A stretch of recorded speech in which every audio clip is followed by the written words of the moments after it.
are a brand new nurse heading into the workforce, I want to help give you a voice by sharing 5 things that every new nurse should ask of their employer when they are considering a new job.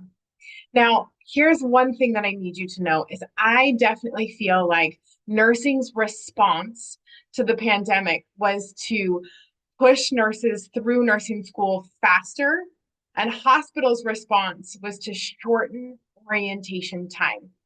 And I feel like in doing that, we have left new nurses in a position to feel like they're failing, to feel like they are not prepared, and to feel like they don't know what the heck they're doing in the front lines of patient care. I'm Jessica Smith Dos Santos. I have been a nurse for almost 20 years, and I love training new nurses because you, my friend, as a brand new nurse, you are our future. And as a seasoned nurse, I get to be your hope. And so I want you to know that you are incredibly important.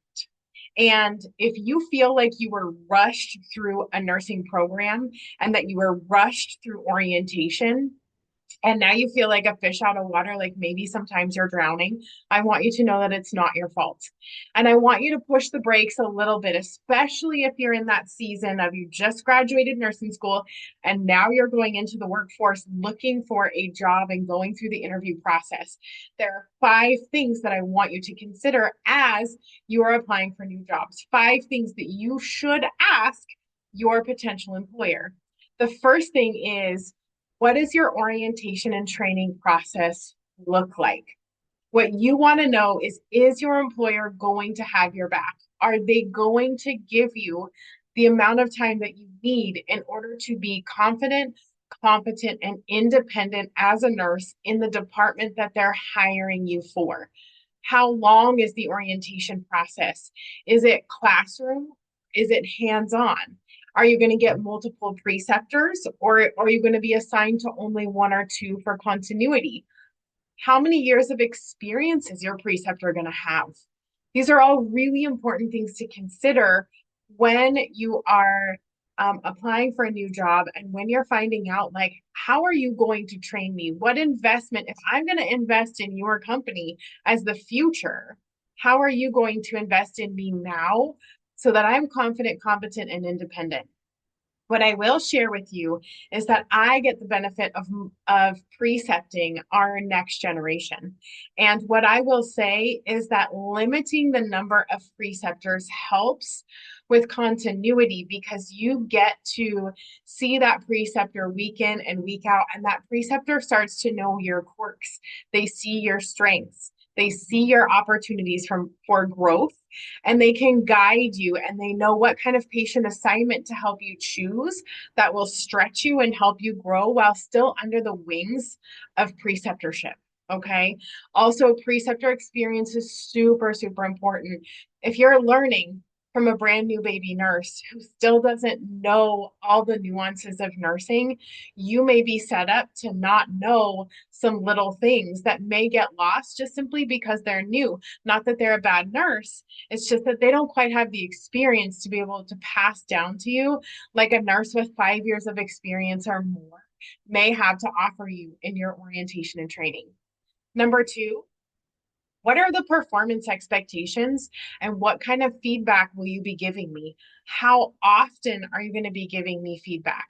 From whom am I going to be receiving feedback? And how is my performance evaluated? How am I going to know that I'm meeting the mark? Who am I going to get to communicate with if I feel like I'm not quite meeting the mark or I need additional support outside of what my preceptor is giving me? Is my educator giving me the support I need? Is my management going to be able to give me the support I need? Is it going to be more than just my preceptor who's invested in what I'm doing and how I'm growing? Who is the team that's going to be supporting me in my growth? Because I will share with you that if you're not clear on how your performance is being evaluated, what's expected from you in your performance, and how you're going to be receiving feedback so that you can grow, it can be very confusing for you because you're going to start orienting and then you might get some feedback that doesn't make any sense or that's unclear. So be very, very clear about how long your orientation is, who you're going to be doing it with, how your performance is going to be evaluated, what's expected of you, and how often you're going to be given that feedback. Honestly, I like to give my preceptees not only feedback in the moment, like, hey, I don't know if you knew this, but let me share this with you. But I also like to give them feedback every single week. I want them to know the things that they are doing tremendously well, and I want to shine a light on those areas of opportunity for growth. Because as a preceptor, my job is to help them become confident, competent, and independent in the amount of time that we have been given for orientation. And so my personal preference is that consistent, regular, often evaluation and feedback is necessary for continued growth, especially in the initial orientation and training phase. The third thing that you need to ask your employer is, what do the staffing levels and workload management look like? And what does your staff turnover rate look like? So, what is your typical nurse to patient ratio? Are there ever times in which a nurse has to take more than that ratio? How does this hospital ensure that staffing levels are safe given the patient acuity? And honestly, how many employees have left your department in the last year? And what's the reasons that they've given for leaving? Now, here's a fun story. So, I was very, very pregnant with my second child, my daughter, and the department that I was working in was actually being shut down. And the human resources woman told me that she wanted to retain me within the hospital and asked me, where would you like to work? And I stupidly said, oh, I always thought ER would be fun. Now, mind you, I had no critical care experience. I always just thought, wow, like it looks exciting. Like ER nurses have a reputation for being kind of badass. Like that's appealing to me. I think I'd like to give ER a try. So the day they told me that the department was shutting down was also the same day I had an interview in the ER. And basically, the department director offered me any shift I wanted. She was like, do you want day shift? Do you want night shift? Do you want mid shift? What works best for you? And I was like, oh, well, of course I want day shift. And she was like, done, you're hired. And I didn't even think that that was a red flag. But what had happened is they had had a massive turnover of seasoned staff because of some toxic dynamics that were happening in the department. And they lost a lot of really good staff members, which meant that they were desperate for anybody with an RN and a pulse. And I just happened to be at the right place at the right time to slip into a day shift position in a critical care environment in which I did not have the experience for. And I didn't know to ask the questions. What's the orientation process look like? What are the performance expectations? What is going to be expected of me? And how are you going to support me in getting the skills that I need up to par in an environment in which I am not trained to be in? And let me tell you, friend, I cried almost every single shift for almost an entire year. And why I ended up staying, I don't even know. I can tell you on the other side of this, I'm glad I did because I found strength inside of me that I didn't even know existed. But it was also the hardest year of my entire career. It was so difficult. And I wished that somebody had shared these questions with me. I wish I had known to ask these questions at that moment in my career because I probably could have saved myself a little bit of heartache and maybe possibly set myself up for a better orientation and training process, had better expectations about my performance. So those are some things I really want you to consider is, what are the staffing levels? What's the workload? What's the staff turnover? Why are people leaving? Ask those questions. It's so important to know what environment you're getting yourself into and what they're going to be doing to support you in your growth as you step into becoming a new RN to a seasoned RN. Number 4, what does it look like to have mentorship and support after my orientation and training period is over, especially for those critical or complex cases? Because what can happen is you may not see very many critical or complex cases during your orientation and training. And then after that orientation phase is over, I don't want you to be thrown to the wolves. I don't want them to say, well, Your orientation and training is over. You should know what to do. Good luck. That is not okay. You deserve to have a seasoned nurse who continues to pour into you, who continues to care about you, who continues to mentor you through those difficult, those critical, those complex patient cases, because those don't come as often.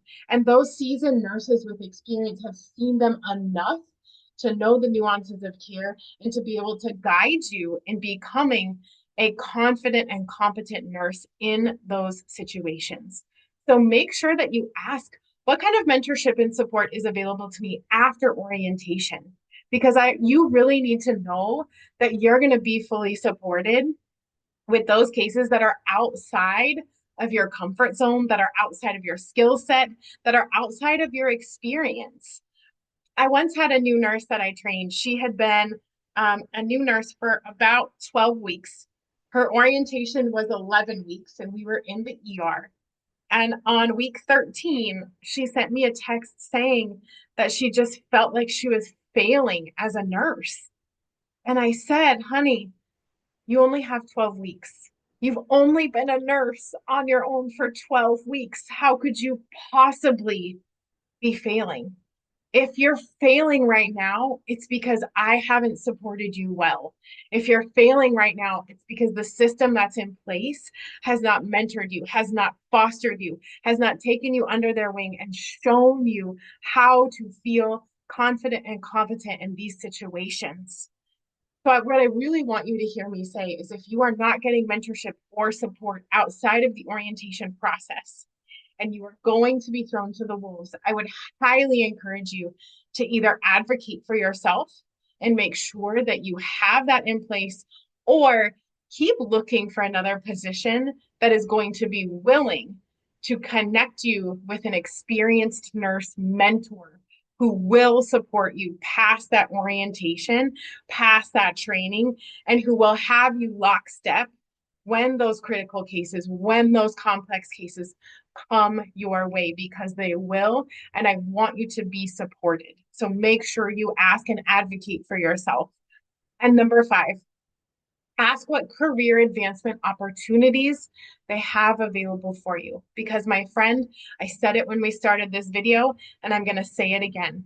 You are the future of this profession.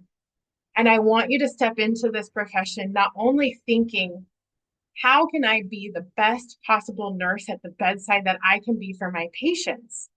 But I also want you thinking, how can I master my craft such that I can advance in this career and start making an impact on a bigger level, start paying it forward, start becoming a mentor myself, look at becoming a charge nurse, looking at leadership, because we are all gifted with something that we can give back to the system of nursing to help it heal, to help it grow in new ways.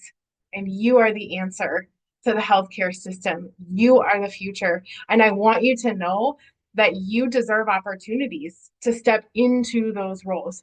So I want you to not only be thinking about, like, how do I just survive right now and become a confident, competent, independent nurse at the bedside, but how do I take those skills and master those skills? And what opportunities is the organization going to provide me? How are they going to support me in continuing to grow in leadership and advancing my career? What does that look like for me? Make sure you ask those questions.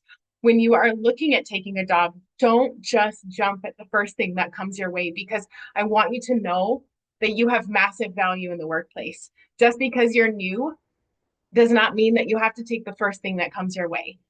You need to know that you are the future of the profession, and you absolutely have so much value to add. And I want you to walk in feeling great about your choice for employment, knowing that you are supported and knowing that you have career advancement to look forward to, and that you feel good about what you're doing every single day, even on your hardest, most difficult day. Until the next time, much love, Coach Jess.